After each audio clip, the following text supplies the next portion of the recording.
네, 안녕하세요. 김원 교수입니다. 자, 이제 본격적으로 우리가 정보보호의 세계로 이제 들어갈 텐데, 정보보호의 여러 가지 우리가 공부해야 될 게 많은데, 우리가 암호화학이 굉장히 기본적인 거라고 그랬잖아요. 이 암호화학을 알아야만이 나중에 시스템 보안이라든지 네트워크 보안, 그 다음에 웹 보안, 그 다음에 컴플라이언스, 이런 쪽에도 다그 양념처럼 전부 들어가 있어요. 그래서 아셔야 된다고 했습니다. 자, 이제 시작해 보도록 하겠습니다.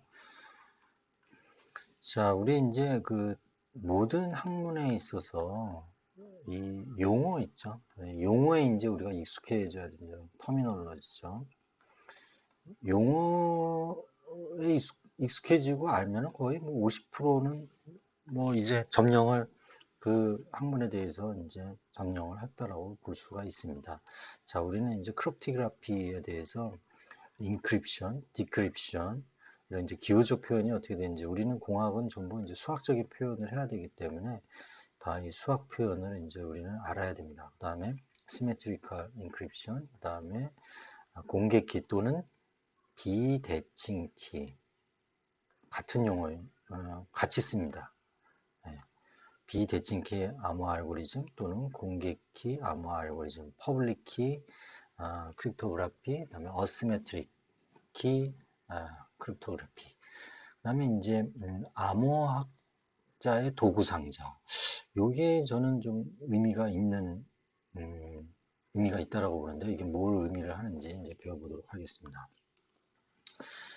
여러분들은 이제 이 과목, 본 강의를 들으면요, 이제 용어에 대한 거를 이제 정확하게 이제 이게 그런 의미구나라는 걸 이제 알게 되고요. 계속해서 이제 깊숙이 들어가면 이제 암호학에 대해서 흥미를 이제 갖게 될 것입니다. 자, 이 책뿐만이 아니라 우리가 암호학을 배우면요, 이름이 나와요. 이 영문으로든 이름이 나오는데 이 이름 모든 그 강의를 하시는 뭐 선생님이라든지 교수들이 앨리스하고 밥이라는 이 사람의 이름을 계속 얘기합니다. 우리가 코딩할 때 그 헬로 월드라는 거 맨 처음에 쓰잖아요. 코딩을 해서 이제 프린트F를 하거나 그다음에 뭐 텔넷을 뭐 써서 로그인을 하거나 뭐 할 때 처음 인터넷 개통할 때도 마찬가지였는데 이 헬로 월드라는 거를 많이 써요. 그런 것처럼 이 암호학에서는 앨리스 밥 이 이름을 많이 씁니다. 그 이유가 뭐냐면 이게 이제 공개키 암호 알고리즘 RSA 알고리즘인데 이게 MIT 교수 이름의 그 첫자입니다. 리베스트 샤미르 에들만이라는 사람 교수의 그 첫자를 따서 RS인데 이 론 리베스트라는 사람이 1978년에 이 암호화 관련해서 설명을 할 때 앨리스하고 이 밥이라는 이름을 써서 설명을 했어요. 그래서 그게 이제 전통적으로 다 이렇게 유래가 돼서 이렇게 사용을 합니다. 우리가 A가 뭐 B에게 전송을 한다. 뭐 그런 의미가 되겠죠. 앨리스가 밥에게 뭐 사이퍼 텍스트를 보낸다. 이럴 때 이제 사용을 합니다. 이분은 도청이라는 그 의미가 바로 이베스 드라퍼라는 의미가 되는데 그래서 이제 이브라는 이름을 쓰는 거고요. 그 다음에 이거는 이제 도청이니까 소극적인 패시브 어태커가 되는 거예요. 패시브 해커가 되는 거죠. 소극적인 그다죠. 그다음에 이제 능동적인 뭐 공격자가 있을 수 있는데 그 능동적인 공격은 예를 들면은 뭐 디도스 공격을 뭐 한다거나 또는 뭐 음, 뭐가 뭐 기타 등등 여러 가지 멀리셔스 코드를 예를 들면은 배포를 한다거나 아주 능동적으로 하는 행위죠. 이런 경우는 멀리셔스라는 그 의미에서 멜로리라는 이제 사람을 써요.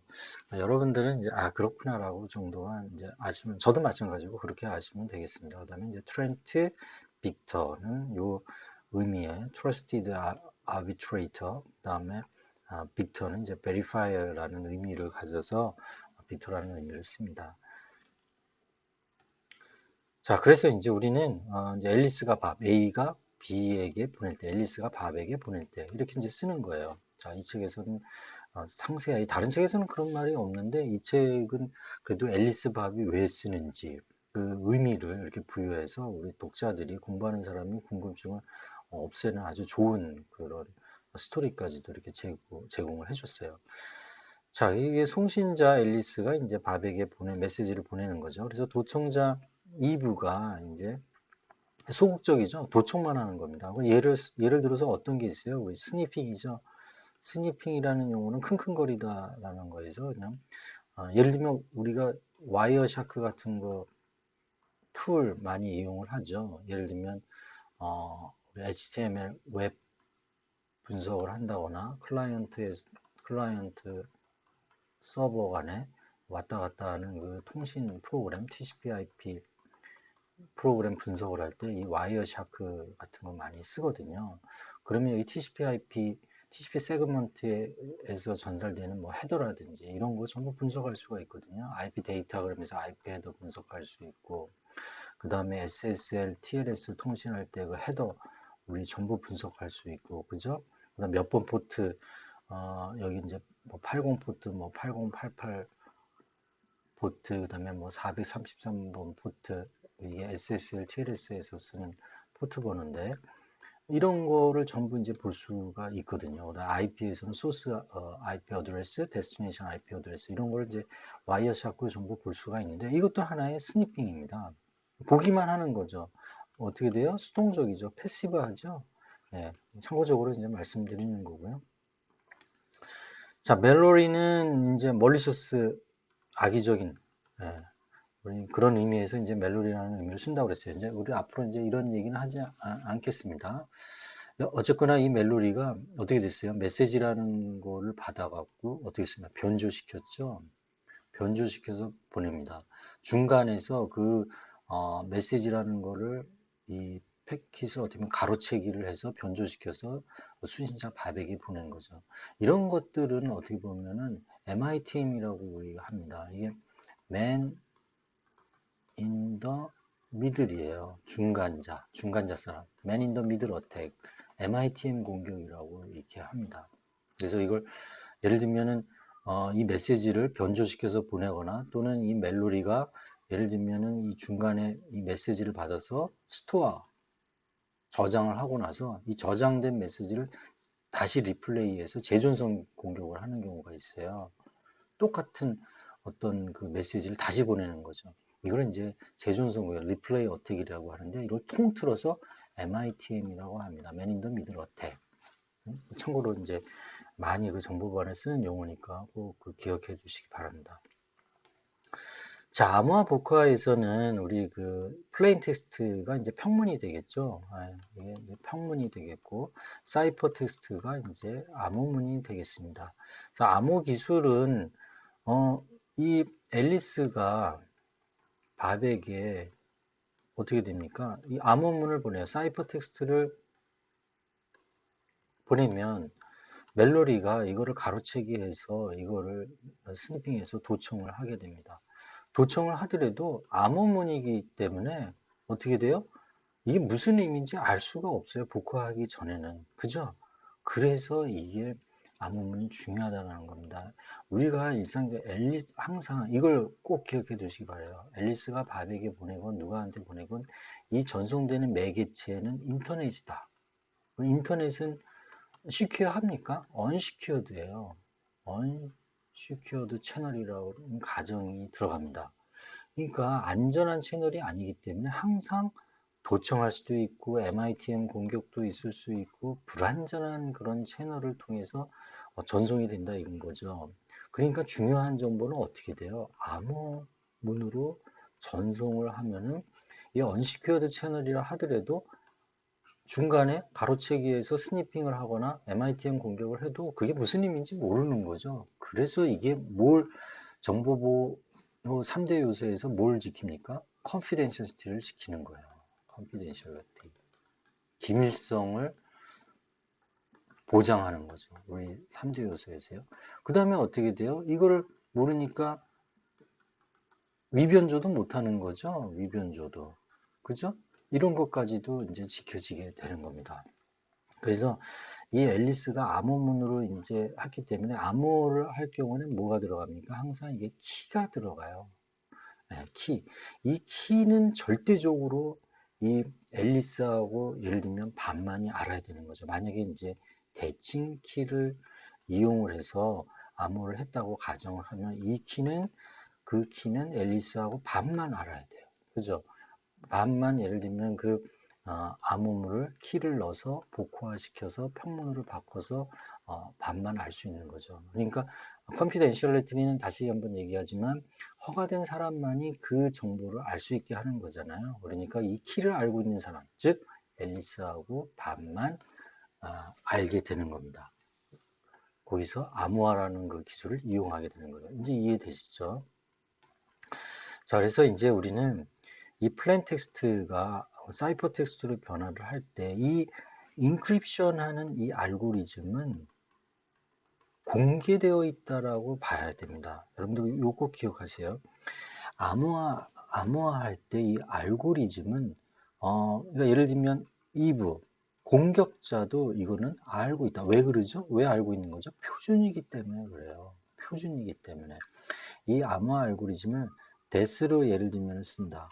대칭키로 만약에 암호화 시켜서 쓸 때 이 데스 알고리즘은 표준이에요.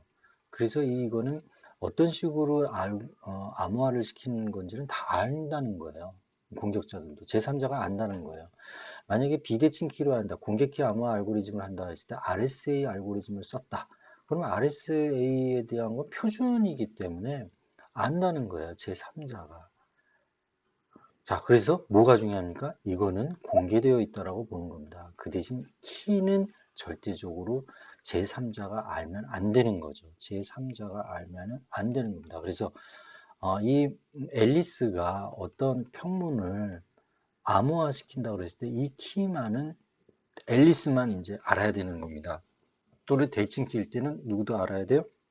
밥도 알아야 되는 거죠. 밥도. 네, 그래서 이제 뒤에 나오겠지만 대칭키는 쌍방이 그러니까 암호화 시키는 거하고 복호화시킬 때 그 키가 같은 걸 쓰는 거를 이제 대칭키라고 이제 합니다. 이제 뒤에서 다시 한번 설명할 텐데요. 여기에서는 키가 중요하다. 복호화 시킬 때도 암호문이 밥에게 왔어요. 이제 밥이 이 암호문이 도착을 했어요. 그랬을 때 이 복호화 알고리즘은 공개되어 있는 겁니다. 바로 데스라는 걸 이용해서 복호화를 시키는 거고, 그 다음에 키는 반만, 앨리스하고 반만 쌍방이 같은 키를 쓴다고 그러면은 이건 같죠. 그래서 이거는 대칭키입니다. 복호하고 암호화시키는 키하고 복호화시키는 키가 같은 거죠. 그걸 이제 대칭키라고 하는데, 시메트릭 키죠. 대칭키라고 하는데, 이 키는 굉장히 중요한 거다. 누구도 알면 안 된다. 그걸 꼭 명심해 주시기 바랍니다. 자, 그래서 여기 보시면 앨리스가 밥에게 이제 평문을 예를 들면은 데스 알고리즘을 써서 우리 대칭키 암호 알고리즘, 데스 알고리즘을 써서 이게 데이터 인크립션 스탠다드의 약자입니다. 데이터 인크립션 스탠다드. 네, 표준, 바로 여기 스탠다드 표준이잖아요. 이 대칭키라는 거를 써서 이제 암호화를 시키는데 여기 뭐가 들어간다고요?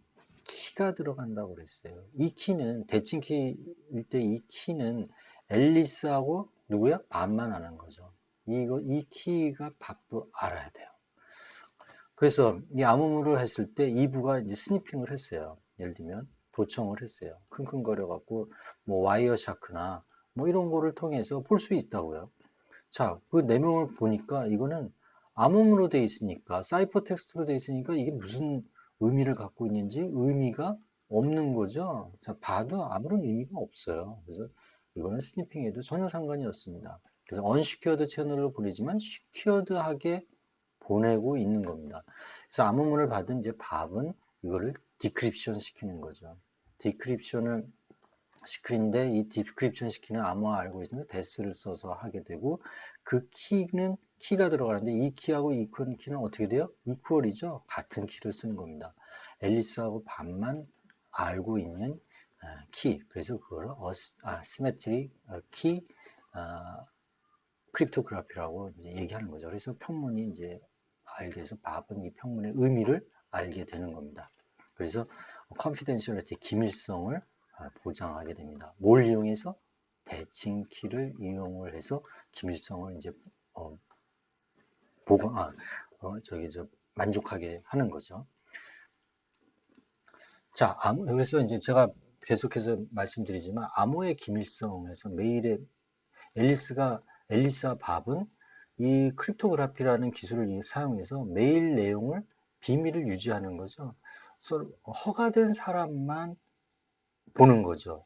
허가된 사람이라는 건 뭐를 갖고 있는 거죠? 바로 키를 갖고 있다라는 겁니다. 이게 이제 중요한 의미를 갖게 되는 거죠. 제가 이제 RSA 그 비대칭 키를 얘기를 할 때는 그 키가 이제 뭘 알아야 되는지는 이제 계속 우리가 전개하면서 배우게 될 겁니다.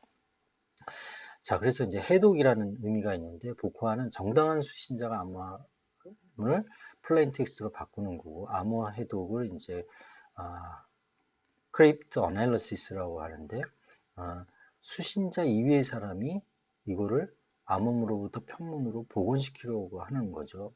이거를 이제 크립트 어널리시스라고 합니다.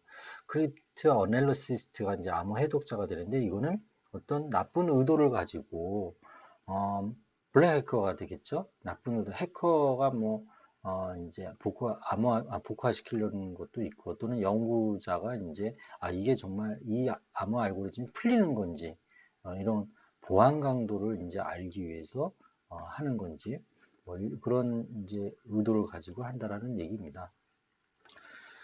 자, 우리 암호화 복화의 이제 수학적인 기호 표현을 한번 봅시다. 모든 우리 공학은 수학으로 표현을 해줘야 되잖아요. 여러분들이 이제 논문을 쓸 때도 여러분들이 그 서술적으로 설명을 이제 논문의 서술적으로 기술을 해야 되지만은 여러분들의 생각을 수학적으로 표현을 해줘야 돼요.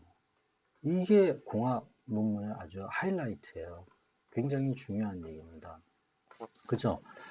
어, 뭐 예를 들면 프레셔가 압력이라고 하면 우리 P라는 거를 써서 이렇게 함수를 이용을 한다든지 하여튼 그래서 이제 암호 시스템의 이제 요소를 보면은요, 이 플레인 텍스트, 사이퍼 텍스트, 인크립션 알고리즘, 디스크립션 요거는 이제 여러분들이 다 터미널로지는 이제 다 알게 됐습니다.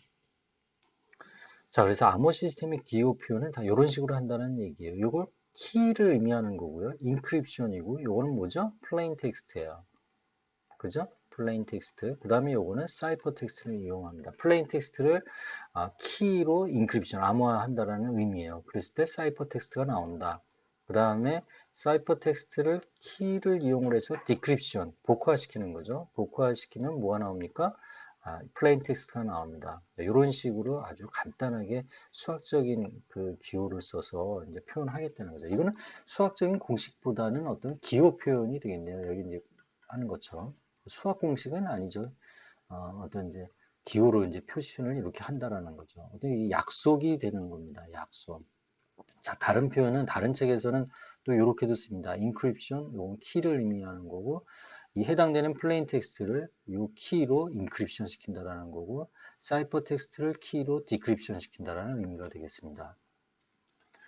자, 그래서 이제 그림을 그릴 때는 플레인 텍스트가 암호화 알고리즘 인크립션, 암호화 알고리즘을 통해서 이제 키가 들어가면은 사이퍼 텍스트가 나오고, 반대로 복화 알고리즘에 키가 들어가면은 평문이 나온다라는 이제 그림은 이렇게 들어간다는 거죠.